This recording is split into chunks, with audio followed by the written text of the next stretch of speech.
میں اسٹیج پہ کھڑا نہ ہونے کی وجہ سے معذرت چاہتا ہوں کہ میرے گھٹنوں میں کچھ تکلیف ہے تو کھڑا رہنا 5-10 منٹ تو کوئی مسئلہ نہیں ہے، زیادہ کھڑا رہنا کوئی مسئلہ ہے۔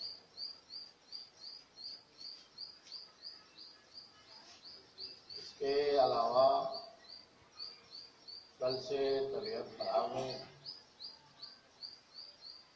تو اب پتہ نہیں میں یہاں کچھ عرض کر سکوں یا نہیں، یعنی ووٹ سلامتی کے لیے بلند تر صلوات اللہم صلی علی محمد وآل محمد۔ جو موضوع مجھے دیا گیا ہے ولایت فقیہ کے بارے میں، ولایت فقیہ ولایت حقیقی کی تمثیل اور تسلسل۔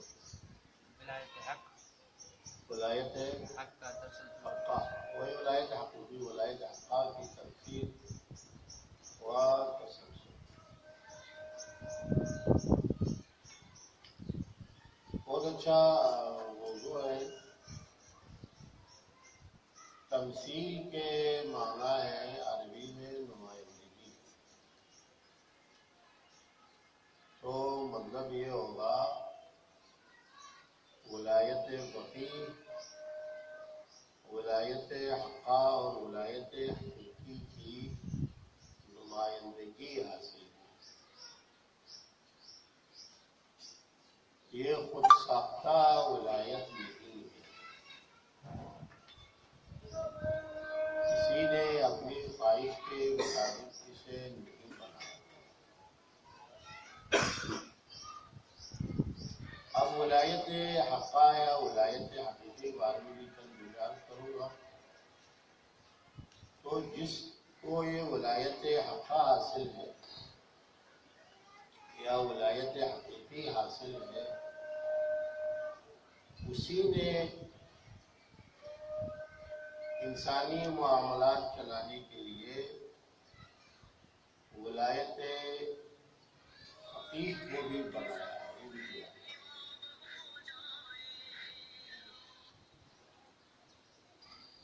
تو یہ ولایت فقیہ برادران گرامی،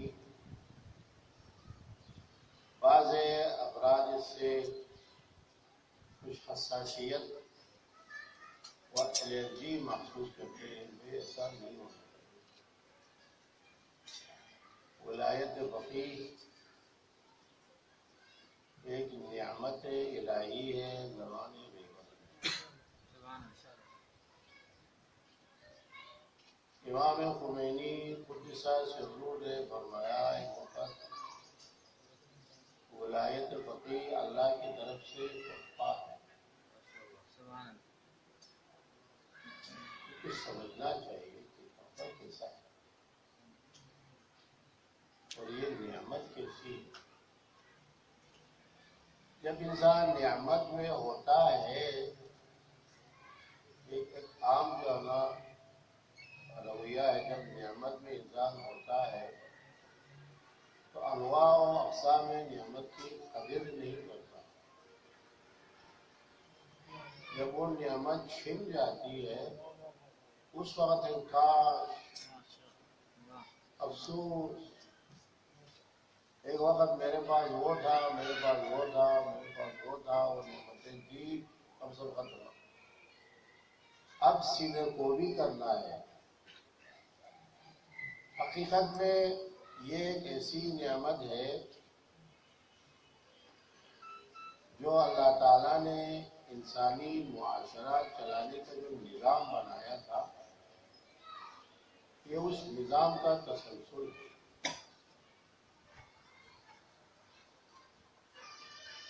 اب وہ ولایت حقہ یا ولایت حقیقی کسے حاصل ہے، وہ کیا ہے؟ واضح ہے کہ اصلی ولایت تو خدا ہی کو حاصل ہے۔ اصلی ولایت چاہے ولایت تکوینی ہو یا ولایت تشریعی ہو، اس کا سرچشمہ خدا ہے اور خدا ہی کو ولایت ہے۔ ولایت یعنی تکوینی اگر ہے تو تکوینیات میں تصرف کرنا، انسان ہو، زمین ہو، آسمان ہو، کائنات ہو، اس میں تصرف کرنا، پیدا کرنا، ختم کرنا اور ہر ایک کو اپنے راستے پہ لگانا، تسخیر۔ یہ نظام شمسی، منظومہ شمسی جو ہے نظام شمسی، یہ ہر ستارہ اپنے اپنے مدار میں گردش کرتا رہتا ہے۔ یہ کام کس سے کرایا؟ اس ستاروں کو یہ کام کس سے دیا؟ زمین کو اسی راستے پہ کس سے لگایا؟ سورج کو اپنے راستے پہ علماء کہتے ہیں فلک یا مدار، اس مدار پہ کس سے لگایا؟ کس سے پیدا کیا؟ اب کون ہے اس کو روک سکتا ہے؟ خدا بھی، سب خدا ہے۔ ایک وقت یہ نظام درہم برہم ہوگا، کس کے ہاتھ میں اس کو درہم برہم کرنے کا اختیار؟ وہ خدا ہے، پیدا کیا ہے خدا ہے۔ یہ کائنات کے بارے میں، انسان کے بارے میں اللہ تعالیٰ نے انسان کو بنایا، پیدا کیا تو یہ شتر بے مہار کی طرح نہیں چھوڑا۔ انسان کے لیے نظام چاہیے، انفرادی زندگی کے لیے، اجتماعی زندگی کے لیے۔ جب تک نظام نہ ہو، کہیں بھی نظام نہ ہو، وہ جنگل ہے، وہ جنگل ہے جہاں نظام نہ ہو۔ کیا جنگل میں جانوروں کے پاس کوئی نظام ہوتا ہے؟ نہیں ہوتا، کوئی نظام نہیں۔ اگر معاشرے میں انسان کے درمیان بھی کوئی نظام نہ ہو تو انسانی معاشرہ جنگل بنے گا۔ زمانے قدیم میں ہم جو ہے نا سنتے آئے ہیں بھائی افریقہ وغیرہ میں جو ہے نا وہ جنگل کے قانون ہے، یعنی وہاں بھی انسان ہے مگر جنگلی انسان ہے۔ جنگلی انسان کے پاس کوئی نظام نہیں ہوتا، مگر یہ خود کا اپنا خود ساختہ نظام ہو، قبائلی وغیرہ کا۔ اللہ تعالیٰ نہیں چاہ رہا تھا کہ انسان کو پیدا کرنے کے بعد ایسے ہی چھوڑے اور جنگل بنے۔ تو کیا اللہ نے نظام بنایا اور انسان کو ملزم قرار دیا کہ تم اس نظام پہ عمل کرنا۔ اب یہ نظام جو اللہ نے بنایا ہے، نظام یعنی وہی دین، شریعت، اور اللہ کی ذات جو ہے وہ انسان کے پاس تو آ کے ہم سے ہم کلام ہونا اور ہمارے درمیان میں رہ کے امر نہیں کرنا، یہ تو اللہ کی ذات چھپاتا رہے۔ اللہ نے کیا بنایا؟ اللہ نے خود انسانوں میں سے کچھ برگزیدہ افراد کو اپنا نمائندہ بنایا تاکہ وہ انسان کی ہدایت اور نظم و نسق اور ان کے امور مکمل طور پر جو ہے نا وہ چلائے۔ یہ جو ہماری روایات میں قرآن میں ہے، انبیاء ہیں، رسول ہیں، ان کے بعد اولیاء ہیں، علماء ہیں، صلحاء ہیں، جو اس خط پر جو ہمیں چلنے والے ہیں، اس راستے پر چلنے والے ہیں۔ تو اللہ نے نظام بھی بنایا اور ناظم بھی بھیجا۔ ایسا نہیں ہوتا کہ نظام بنا کے انسان کو دے اور ناظم نہ بھیجے، یہ نہیں ہو سکتا۔ کسی بھی تاریخ کے حصے میں ہم یہ نہیں دیکھا، نہ ہم نے کسی سے سنا، نہ کسی کتاب میں، کہ اللہ نے ایک عرصہ تک انسان کو ایسے ہی چھوڑا ہو ناظم کے بغیر۔ ناظم یعنی انبیاء، اس کے بغیر نہیں تھا، بلکہ انسان کی تخلیق سے پہلے انسان کے ناظم کی تخلیق کے بارے میں گفتگو ہوئی اور ناظم کو بنایا آدم۔ حضرت آدم کو بنایا تھا، نبی بنا کے بنایا، یہ نبی بنے۔ اس وقت شروع میں وہ نہیں، دو آدمی، آدم ہے اور آدم کی بیوی ہے، ہماری جو ہے نا والدہ ہی ہے، محترمہ ہے، حوا ہے، تو اس کے بعد جو ہے نا جو بچے ہوئے 3 4 ہیں، 5 6 7 اس کو بھی اللہ تعالیٰ نے ناظم کے بغیر نہیں چھوڑا، 2 3 4 5 ناظم ہونا چاہیے۔ تو ناظم جب اللہ نے مقرر کیا، بعد میں وہ آبادی بڑھتی گئی، تو ناظم کے لیے اختیارات چاہیے۔ اگر ناظم کے پاس اختیار نہ ہو وہ کیا کرے گا بھائی؟ آگ باندھا ہوا ہے، اعلیٰ عرفیات میں بھی، سیاسیات میں بھی، اجتماعیات میں بھی۔ ابھی ہم کسی علاقہ میں کسی کو ہم منتخب کیا، کسی نمائندے کو، وہ ہمارے مسائل حل کرے گا، لیکن وہ کچھ نہیں کر سکتا۔ بہت سے افراد تو کام کرتے ہی نہیں ہیں، کام کرتے نہیں ہیں، کرپشن چاہیے، ان کو پیسے چاہیے، سیٹ چاہیے، پیسے چاہیے، عوام کی فکر کہاں ہے لائے؟ کچھ لوگ اگر کام کرنا چاہیں تو راستے میں بہت سے رکاوٹیں ہیں، کام کر نہیں سکتا، تو ایسا ناظم کا کیا فائدہ؟ ناظم کے پاس فل اختیار ہونا۔ اصل میں یہ سارا اختیار خدا کے پاس ہے۔ خدا نے جب ناظم بنایا تو یہ اختیار ناظم کو دیا اور ناظم بھیجا۔ اس وجہ سے ہم یہ آیت ہمیشہ جو ہے نا پڑھتے ہیں اور مجالس میں بھی ہم جو ہے نا سنتے آئے ہیں، انما ولیکم اللہ ورسولہ۔ ولی یعنی وہی سرپرست، ناظم، منتظم اعلیٰ۔ تمہارا منتظم پہلا خدا ہے، خدا نظام بنانے والا اور ناظم بھیجنے والا۔ اس کے بعد رسول ہے، رسول کے بعد جب رسالت کا جب سلسلہ جب ختم ہوگا تو کون ہوگا؟ الذین آمنوا الذین یقیمون الصلاۃ۔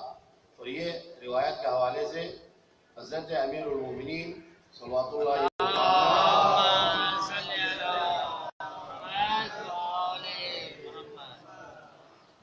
بس پہلا ناظم نظام بنانے والا سب خدا ہے۔ خدا نے رسول کو اختیار دیا، رسول کے بعد رسول کے جانشین کو یہ اختیار دیا تب معاشرے میں امر کر سکے، نہیں کر سکے، روک سکے اور اصلاح کر سکے اور ظالم سے بدلہ لے سکے، اس کو سزا دے سکے، مظلوم کی حمایت کر سکے اور معاشرے میں عدل و انصاف نافذ کر سکے، وغیرہ وغیرہ۔ تو یہ ولایت جو ہے اس کو ہم تعبیر کرتے ہیں ولایت، اور قرآن میں بھی لفظ ولایت ہے۔ یہ ہے ولایت حقہ اور ولایت حقیقی۔ خدا ہی نے فرمایا یہ تمہارا ولی ہے، یہ تمہارا ناظم ہے، تمہارا منتظم ہے۔ جب خدا نے کسی کو یہ اختیار دیا تو پھر وہ حقیقی ہوتا تھا، حقیقی۔ اللہ تعالیٰ نے لوگوں کے معاملات لانے کے لیے انبیاء کا سلسلہ بھیجا، انبیاء کی بات جو ہے امامت کا سلسلہ، لیکن اس پر لوگوں نے عمل نہیں کیا۔ ولایت امامت پر لوگوں نے عمل نہیں کیا، نبوت کا سلسلہ بھی ختم ہوا۔ تو اللہ نے جو نظام بنایا تھا، نظام امامت، خدا بڑا مہربان ہے، بڑا مہربان۔ ہم کتنے ناشکر ہیں، نعمت ہی نعمت میں ہے، ہم شکر نہیں کرتے ہوئے۔ نظام امامت سے لوگوں نے حساسیت کی، نہیں بھائی یہ ہو جائے وہ جائے مسلط کی، اور تاریخ شاہد ہے کیا کیا۔ تو اللہ تعالیٰ نے نظام امامت کے بدلے متبادل نظام بنایا، اس کی جگہ لے سکے کہ اس میں اتنی حساسیت نہ ہو۔ امامت میں حساسیت زیادہ تھی، لوگوں نے قبول نہیں کیا۔ اب جو دوسرا جو متبادل نظام بنایا ہے اس میں یہ حساسیت کم ہے، یہ ہے وہی ولایت فقیہ۔ تو یہ ولایت فقیہ وہ ولایت حقہ یا ولایت حقیقی کا تسلسل ہے اور اس کا متبادل نظام ہے۔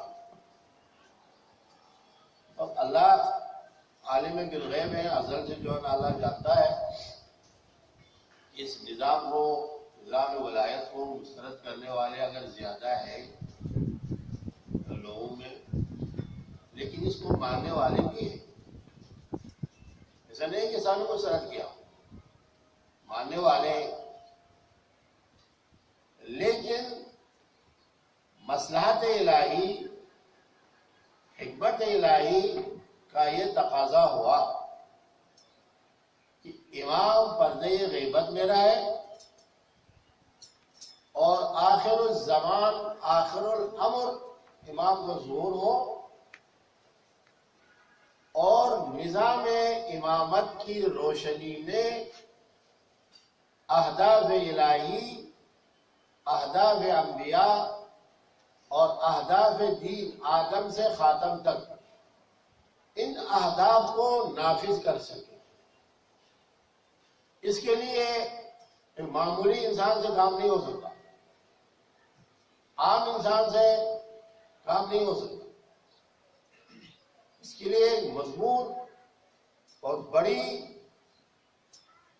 اور معصوم شخصیت کی ضرورت ہے۔ اللہ تعالیٰ نے وہ امام کو غیب میں رکھا۔ اب اس سے زیادہ اگرچہ جو ہے نا وہ بتایا گیا ہے فلسفہ کے بارے میں، لیکن ہم حقیقی فلسفے سے ہم واقف نہیں۔ اللہ نے ایسا کیا بس ہمیں ماننا پڑے گا، تو یہ ماننا ہے۔ اس طرح تسلیم خم ہونا یہ ایمان کا تقاضا ہے۔ لیکن امام کے ظہور تک، غیبت سے ظہور تک، یہ لوگ ویسے ہی شتر بے مہار ہیں، یا لوگوں کے لیے کوئی متبادل نظام بنایا جائے، متبادل نظام بنایا اللہ کے حکم سے متبادل نظام بنایا کہ جو اختیارات انبیاء کے پاس تھے اور امام معصوم کے پاس تھے، یہ اختیارات ولی فقیہ کے جو ہے نا فقیہ کو اختیارات دی گئی۔ لیکن اس کے مطلب یہ نہیں کہ ولی فقیہ معصوم ہے، یہ نہیں۔ اختیارات معاشرے میں، اختیارات امر و نہیں کرنا، اصلاح کرنا، عدالت جو ہے جاری کرنا، انصاف جاری کرنا اور قضاوت کرنا اور حدود و دیات وغیرہ نافذ کرنا، اس حوالے سے یہ اختیارات ساری صفات میں مشترک ہونا ضروری نہیں ہے اور ممکن بھی نہیں۔ جیسے حضرت علی علیہ السلام کے زمانے میں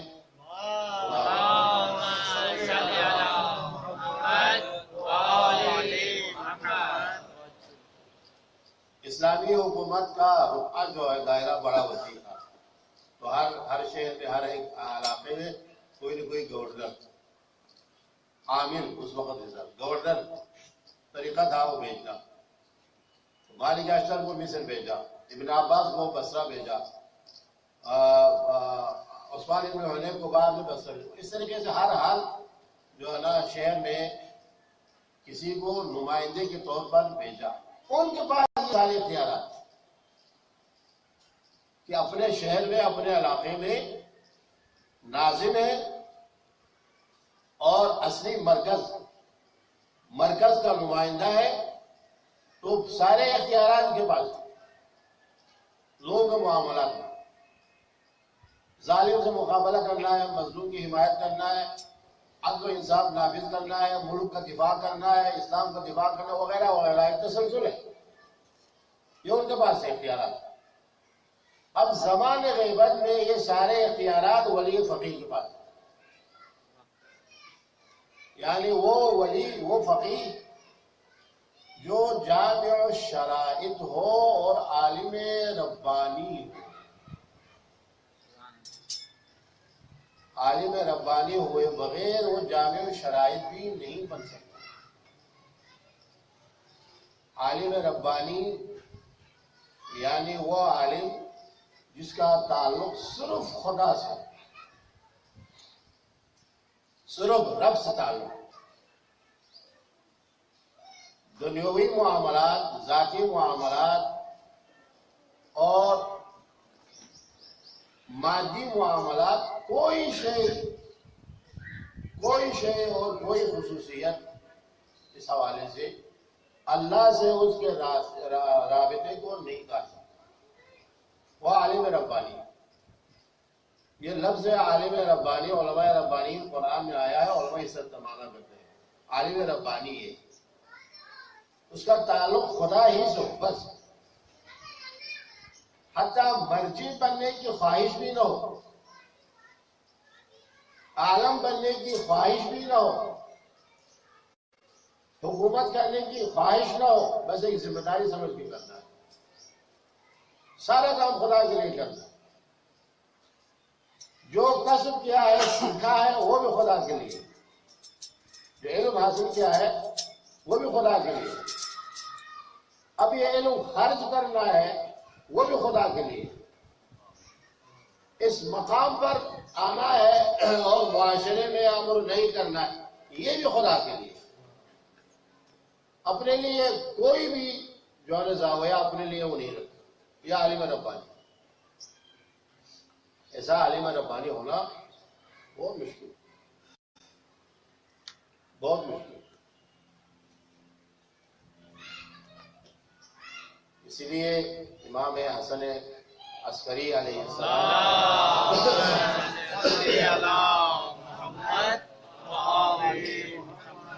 اس مشہور جو ہے نا حدیث میں اما من کان من الفقهاء حافظا لدینی، آخر میں فرمایا جو صفات ہے عالم ربانی کے لیے، مرجع کے لیے، آخر میں فرمایا یہ ہمارے علماء میں سے، فقہاء میں سے سب اس مرتبے پہ حائز نہیں ہوئے الا بعض علماء شیعہ، بعض علماء اس سب پہ اس صفات سے متصف ہوتے ہیں۔ اور یہ حکومت اور انقلاب کے بعد سے جو میری نگاہ میں ہے ان میں سے سر فہرست امام خمینی قدس سرہ، سر فہرست عالم ربانی، اور سب کچھ خدا کے لیے وقف کیا ہوا۔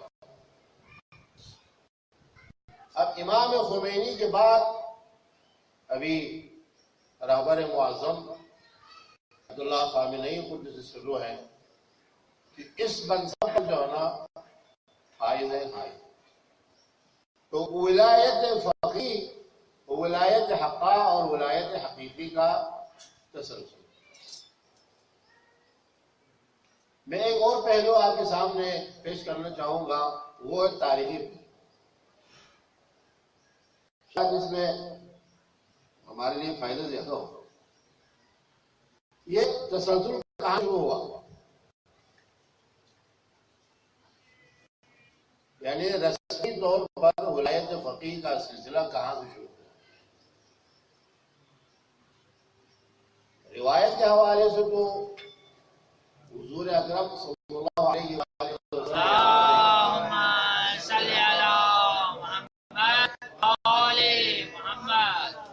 روایت ہے، انہوں نے فرمایا تم علماء کی طرف رجوع کرو، علماء کی طرف رجوع کرو۔ امام علیہ السلام نے بھی شیعوں کو یہ حکم دیا تم ہمارے راویوں کی طرح رجوع کرو. اس وقت کا راوی عالم، ان کے احکام نظریات اور راویوں کے پاس ان سے اپنے عقائد نظریات فقہ وغیرہ حاصل کرتے ہو. یہ انفرادی طور پر ہے، کیونکہ اس وقت جو ہے زمانہ شروع میں بنی امیہ کا زمانہ آیا، اس کے بعد بنی عباس کا زمانہ آیا. یہ دونوں شیعوں کے حق میں نہیں تھا، اور شیعوں پر بطور خاص علماء پر ظلم و تشدد کی کوئی حد نہیں. انفرادی طور پر لوگ رجوع کرتے تھے ائمہ علیہ السلام کے جو اصحاب ہیں شاگرد، لیکن ایک رسمی طور پر کوئی مرکز نہیں تھا. یہ کب سے شروع ہوا؟ یہ شروع ہوا بنی عباس کے آخری ایام میں. بنی عباس 500 سال کچھ زیادہ انہوں نے حکومت کی. بنی عباس آخر ایام میں دارالخلافہ بغداد تھا، لیکن خلیفہ بہت کمزور تھا.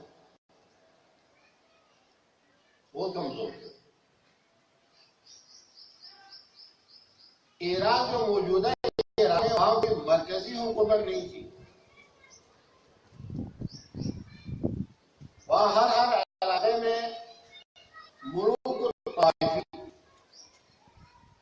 یعنی راجا وڈیرا مقامی جو ہے نا کوئی شخص جو ہے نا یا قبیلے جو ہے نا رئیس ہے، اس کی جو ہے نا حکومت کرتی. ایک خاندان تھا، اس کے جو ہے نا شجاع کے نام سے ہے، اس کے 4 بیٹے تھے.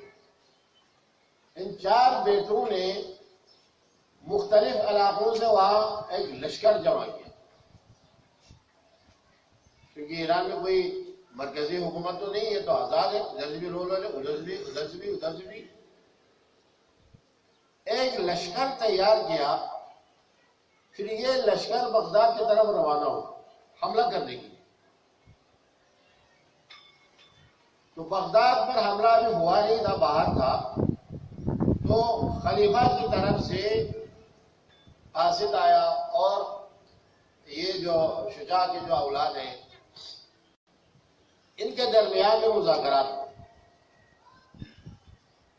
مذاکرات کے نتیجے میں یہ طے پایا کہ خلیفہ صرف خلیفہ رہے، کسی بھی انتظامی معاملات میں وہ دخل اندازی نہ کرے. اس کو مہینہ میں 5,000 درہم دیا جائے، بس یہ اس کا خرچہ. اور حکومت کے جو سارے اختیارات ہیں ان کے حوالے کیا جائے. یہ خاندان شیعہ تھا. اس طریقے سے طے ہوا.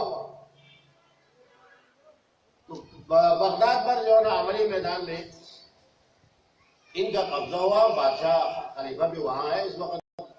انڈیا میں بھی اور برطانیہ بھی ہے نا، ان کو جو ہے نا پیسے ملتا ہے، کھاتا رہتا ہے، کام نہیں ہے، برائے نام ہے، شاہی خاندان ہے، کچھ کام نہیں. تو یہ شیعہ خاندان ہونے کی وجہ سے اس وقت تک شیعہ کے لیے حالات جو ہے نا اور آزادی کے لحاظ سے بہت سخت حالات میں تھے. وہاں انہوں نے شیعوں کو آزاد کیا، یعنی تفریق نہیں، تمیز نہیں، شیعہ ہو سنی ہو جو بھی ہو بولے،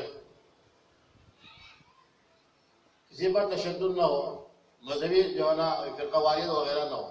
یہ شیعہ تھا. اس وجہ سے وہاں شیعوں کو کچھ موقع ملا. اس موقع سے فائدہ اٹھاتے ہوئے ہماری بڑی شخصیت قدر کرے انہوں نے کیا کیسا جو ہے فائدہ اٹھایا. شیخ مفید نے بغداد میں حوزہ علمیہ کی تاسیس کی اور ان کے شاگردوں میں شیعہ بھی تھے اور سنی بھی تھے.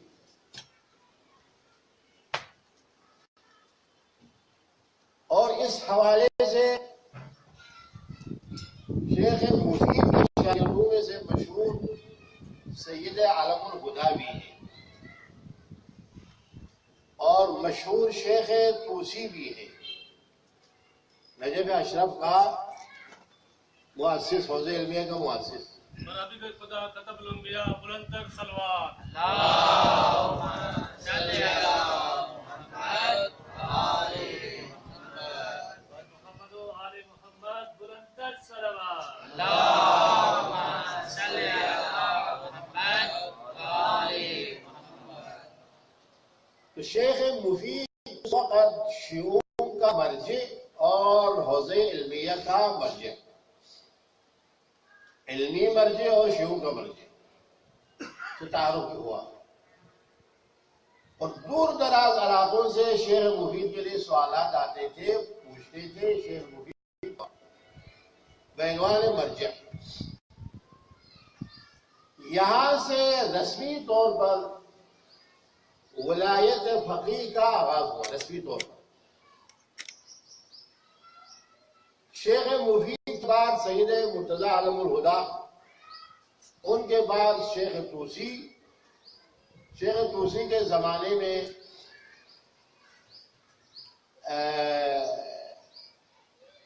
یہ جو بوئیین کی حکومت تھی ان کو تقریباً زوال آیا اور ایک دوسرا جو ہے نا سنی حکومت نے، دوسری حکومت نے بغداد میں ایک محلہ تھا کرہ کے نام، ابھی بھی شاید یہ قدیم الایام سے شیعوں کا محلہ ہے. اس محلے کو جلا دیا. اس کو جلا دیا. شیخ طوسی کے پاس جو لائبریری تھی اس زمانے میں خطی کتاب ہے، سب 80,000 کتابوں پر مشتمل تھی لائبریری. اس کو بھی جلا دیا. اور جو بڑے بڑے ہیں ان کو یا مارنا پیٹنا، ظلم و تشدد وغیرہ. تو شیخ طوسی بغداد چھوڑ کے نجف اشرف چلے گئے اور وہاں حوزے کی تعلیم. تو شیخ مفید سے شروع ہوا کہ مرجع، شیعوں کا مرجع حوزہ میں ہوتا ہے اور یہ فقہی اعتبار سے بھی ہے، عقائد کے اعتبار سے بھی ہے اور سیاسی اعتبار سے بھی ہے. بعد مختلف جگہوں پر ہمارے حوزے تاسیس ہوئے، صرف بغداد اور نجف میں نہیں ہے. ایک وقت قلہ میں ہوتا تھا، ایک وقت جو ہے کربلا میں ہوتا تھا، ایک وقت سامرہ میں ہوتا تھا، کہ ایران میں بھی کئی جگہوں پر. تو ہر جگہ جب حوزہ ہوتا تھا وہی حوزہ مرجع ہوتا تھا. یہ سلسلہ جو ہے وہ چلتا رہا یہاں تک کہ صفویین کا دور آئے ایران میں. صفویین بھی جو ہے نا شیعہ خاندان سید ہے. ان کا دوسرا جو وہ ہے بادشاہ ہے پہماس. پہماس دوسرا بادشاہ ہے، تقریباً 30 سال اس نے حکومت کی.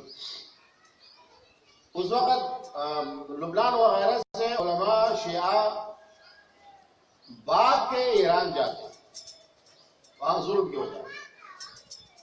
تو ہمارے بڑے بڑے علماء جو ہے نا ایران میں تھے اور شاہ پہماس کے زمانے میں سب سے مشہور عالم لبنانی تھے وہ، لیکن وہ رہتے تھے ایران میں.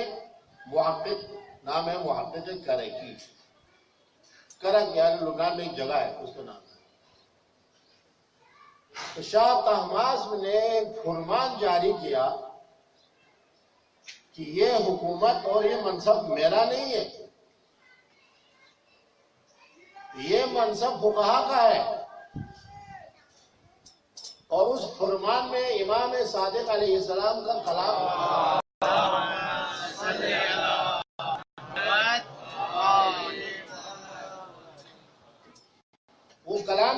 مذکور ہے فَإِنِّي قَدْ جَعَلْتُهُ عَلَيْكُمْ حَاجًا، جو فقیر ہوگا اس کے پاس ہمارے علوم احکام وغیرہ اس کے پاس ہو تو یہ ہم تم پر حاکم بنائے، یہ بھی اس فرمان شامل کیا۔ تو شاہ طہماسب نے کہا اس زمانے میں یہ فقیر جو ہے آغاز کا رکھی ہے، محاکم کا رکھی ہے، آپ کے ہوا آپ کے ہوا۔ یہ ولایت فقیر عملی میدان میں پہلی بار اختیارات ولی فقیر کے ہاتھ میں آ گئے۔ شاہ صرف شاہ رہتا تھا، باقی سارا کام جو ہے عزل کرنا، نصب کرنا وغیرہ وغیرہ یہ سب اگر محقق کے ہاتھ میں تھے، اور یہ منصب بنایا گیا شیخ الاسلام۔ شیخ الاسلام کے اختیار میں سب کچھ ہوتا ہے۔ مرکز میں جو ہوتا تھا شیخ الاسلام، ہر صوبہ علاقہ وہاں بھی جو ہے شیخ الاسلام کا منصب بنایا گیا، وہاں بھی جو ہے وہ بڑا عالم ہوتا۔ اس طریقے سے ولایت فقیہ کا نفاذ تاریخ میں پہلی بار ایام سبویین میں ہوا ہے۔ کافی عرصہ تک جو ہے چلاتا رہا، بعد میں مشہور ہے نا یا شیخ آغا مجلسی بھی ایک وقت اپنے زمانے میں شیخ الاسلام تھے، اور انہوں نے کتنی جو ہے وہ خدمت کی۔ وہاں حکومت ان کے پاس ہے، بادشاہ جو ہے نا شاہ برائے نام ہے، اور احکام جاری ہوتے تھے، وہی حدود و دیات و یہ اسلامی جو ہے نا احکام یہ علماء نافذ کرتے تھے۔ اس زمانے کی طرح پیچیدہ نہیں تھا مسئلہ، اس وقت بہت پیچیدہ ہے مسئلہ، اس زمانے میں ایسے پیچیدہ نہیں تھا۔ مجتہد ہے، مجتہد جو ہے نا وہ نافذ کر سکتا تھا، بس مجتہد پاس علم ہے، اور ہر ایک کے پاس ضروری قانون ہو، اس قانون پر سب عمل کرتے ہیں، اس پر علم ہے، مجتہد ہے، اپنے اجتہاد کے مطابق، اور حدود ہو، دیات ہو یا جو ہے نا قصاص ہو کہ وہ جاری کرتے تھے۔ شاہد بینہ ثبوت بس نافذ۔ اب یہ سلسلہ جو ہے نا آخر تک جو ہے نا نہیں چل سکا، بعد میں جو ہے نا دوسری مرتبہ فل اختیار کے ساتھ نظام ولایت فقیہ یا ولایت فقیہ جو ولایت حقیقی کا جو تسلسل ہے وہ حضرت امام خمینی قدس سرہ کے زمانے میں نافذ ہوا،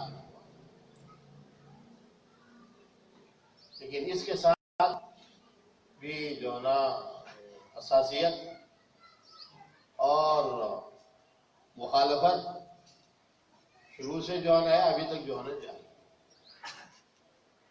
لیکن آپ دیکھیں یہ ولایت فقیہ میں اتنی طاقت اگر نہ ہوتی تو ابھی قریب 40 سال ہے انقلاب آنے سے ابھی تک قریب 40 سال تو میرے خیال مکمل ابھی نہیں ہوئے۔ پوری دنیا مخالفت کی،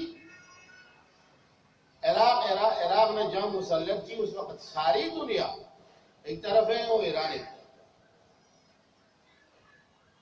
ابھی بھی ساری دنیا ایک طرف ہے وہ ایران ایک طرف،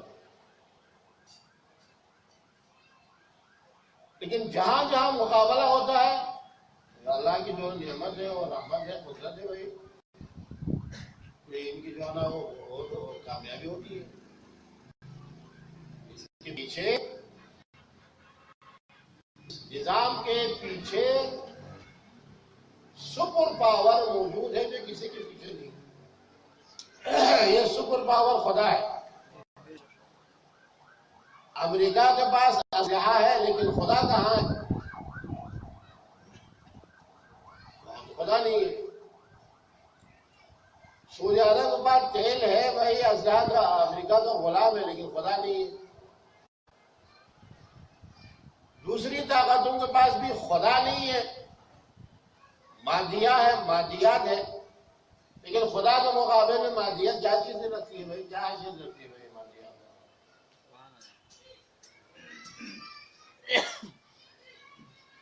ایک وقت مشرق وسطیٰ میں یہ داعش وغیرہ ملائم وجود میں آنے سے پہلے ایک امریکی اسکالر نے مشورہ دیا اس زمانے کے امریکی صدر کو، بھائی اگر تم نے مشرق وسطیٰ کو کنٹرول کرنا ہے تو تم 3 شخصیت سے گفتگو کرو، 3 شخصیت سے، پھر مشرق وسطیٰ پر کنٹرول حاصل ہو سکتا ہے۔ ایک ہے ایران میں آیت اللہ ہے خامنئی، ان سے جا گفتگو کرو،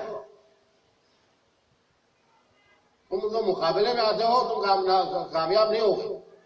ایک دوسرا ہے عراق جا کے آیت اللہ ہے سستانی سے گفتگو کرو، عراق تم سے ہو، ان کی بات کو مانتے ہیں۔ تیسری شخصیت ہے لبنان جا کے حسن نصر اللہ سے بات کرو۔ ان تینوں سے تم نے اگر گفتگو کی، بات کی اور کامیاب، اگر مذاکرات کامیاب ہوئے تو یہ سارے مسائل جو ہے نا وہ حل ہو۔ اب دیکھیں سلامتی علماء حق کا بلندتر صلوات۔ اللہم صلی علی محمد وآل محمد۔ اب خود دیکھیں ان کے پاس ہے بھائی اٹمبم ہے، آغا سستانی تو معمر ہے، عمر رسیدہ انسان ہے۔ اچھا آغا آیت اللہ خامنئی بھی جو ہے نا شاید 80 سال تقریباً ہے، ایسا معمر میں شامل ہے، اٹمبم تو نہیں ہے۔ سید حسن نصر اللہ اس زمانے میں جوان ہے لیکن چند افراد ہیں ان کے ساتھ، سرفروش چند جوان ہیں، یا ہزاروں پر مشتمل ایک جو ہے نا دستہ ہے۔ تو امریکہ ان سے کیوں ڈرتا ہے بھائی؟ امریکہ کے پاس سب ہے، بس خدا نہیں ہے، ان کے پاس کچھ نہیں ہے، بس خدا ہے۔ سبحان اللہ، سبحان اللہ۔ تو جب خدا اور غیر خدا کا جب مقابلہ ہوتا ہے تو ہاتھی اور ابابیل کی مثال جو ہے نا وہ سامنے آ جاتی ہے۔ حبشہ والوں نے ہاتھی لے کر آئے نا، یہ ہاتھی اس زمانے میں یہ جو لشکر ہے یہ سپر پاور ہے، کسی اور کے پاس شاید ایران کے پاس تھا شاید اس زمانے کے، یہ ہاتھی لشکر کا حصہ ہونا یہ بڑی پاور ہے، بڑا پاور ہے، ہر ایک کے پاس نہیں ہے۔ جب خدا کے جو ہے نا گھر کو گرانے جب آیا تو خاص مقابلے میں آیا تو خدا نے کیا بھیجا بھائی؟ بم بھیجا۔ کیا بھیجا بھائی؟ بھائی ابابیل، ایک پرندہ، چھوٹا پرندہ۔ اب پرندے کے پاس کیا اسلحہ تھا بھائی؟ کنکری ہے بھائی، چمٹی میں کنکری لے کر آتا ہے بھائی کو نہیں سنا۔ جو خدا کے ساتھ ہوتا ہے خدا بھی اس کے ساتھ ہوتا ہے۔ یہ کلام معصوم ہے، یہ منگرت نہیں ہے، یہ خود ساختہ کلام نہیں ہے، یہ لوگوں کو دھوکہ دینے والا کلام نہیں، حقیقت ہے۔ شاید یہ ہے کہ ہم خدا کے ساتھ رہے، شاید ادھر سے برا ادھر سے ہونی چاہیے۔ اگر انسان خدا کے ساتھ رہا تو قطعاً خدا اس کے ساتھ ہے۔ جو شخص خدا کو چاہتا ہے وہ خدا بھی اس کو چاہتا ہے۔ بس یہ ہے کہ نظام، بس میں اسی پہ خاتمہ کرنا چاہوں گا بھائی، تھک گیا۔ یہ نظام ایک نعمت ہے بھائی، نعمت یہ سمجھو ہی نہیں۔ مجتہدین کی تقلید کرنے اور ان کی طرف رجوع کرنے اور ان کی قیادت میں کیا ابھی تک ہم نے کوئی نقصان اٹھایا؟ ایک ہے وہ ایک نقصان ہے، کہیں کوئی خامی ہے؟ سب میں خوبی ہے بھائی، سب میں مثبت نتیجہ ہے۔ تقلید کرنے سے ہمارا ذمہ بری ہو گیا، مجتہد بننے کے مسئلے سے ہم بری ہو گئے، اور آپ کو مجتہد بننا پڑے گا۔ تو اب کاروبار شروع کھول جائے گا بھائی، کاروبار شروع کو مجتہد بننے کو۔ ابھی ہمارے معاشرے میں مدارس کی کوئی حیثیت نہیں ہے، تو وہ خود بھی مدرسے میں جا کر مجتہد بنے گا، اپنے آپ کو حیثیت کرے گا؟ نہیں، ہمارے معاشرے میں یہ حیثیت نہیں ہے، یعنی یہ اہمیت نہیں ہے۔ مجتہد اور ولی فقیہ اور جامع شرائط کی قیادت میں آپ کا مظہر عالمی سطح پہ چلا گیا۔ پہلے آپ کا مذہب کہاں تھا؟ اندرون ہے، کہیں بارگاہ کے اندر ہے، گلیوں میں ہے، گھروں میں ہے بھائی۔ ابھی عالمی سطح پر تشیع پیش کیا گیا ہے، اور مستقبل میں عالمی نظام اسی تشیع میں پوشیدہ ہے۔ سبحان اللہ۔ ہمارے پاس یہ پلیٹ فارم ہے کہ پوری انسانیت کو یکجا کرنے کے لیے۔ دوسروں میں سے کس کے پاس ہے یہ پلیٹ فارم؟ ہمارے برادران کے پاس یہ ہے۔ ایک ادھر مفتی ہے بھائی، ایک ادھر مفتی ہے، ایک ادھر مفتی ہے، ایک ادھر مفتی ہے، سب مفتی ہے۔ مفتیوں کے درمیان میں لڑائی جھگڑا ہے، کوئی ایک پلیٹ فارم نہیں ہے، وہ کس کو مانے؟ لیکن ہمارے پاس کسوٹی ہے، معیار ہے، مجتہد ہونے لو، مجتہد کے احترام سر چشم، لیکن مجتہد اعلیٰ یا ولی فقیہ بننے کی شرائط خاص ہے، ہر ایک میں یہ شرائط موجود نہیں ہے۔ لہذا ولی فقیہ کی حمایت کرنا مذہبی فریضہ ہے، مذہب تشیع کو آگے لے جانے کے لیے ایک ذریعہ ہے، اور اللہ کی جانب سے ایک ہدیہ ہے۔ اور امام خمینی نے، میں پہلے بھی ذکر کیا تھا، امام خمینی نے فرمایا تھا کہ ولایت فقیہ تمہارے لیے تحفہ الہی، اس کی قدر کریں اور اس کو پھیلائیں، اور کسی کے ذہن میں شبہوں و شبہات ہیں اس کا ازالہ کریں۔ بھائی اس میں خوبی ہی خوبی ہے، مرکز سے ائمہ سے مربوط رہنے کا واحد ذریعہ یہی ہے۔ میں اسی پہ اتباع کروں گا۔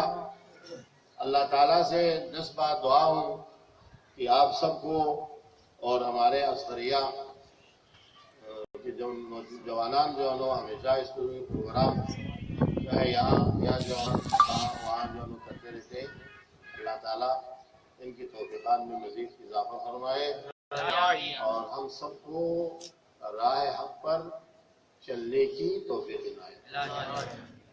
اور محمد آل محمد بلند تر صلوات۔ اللہ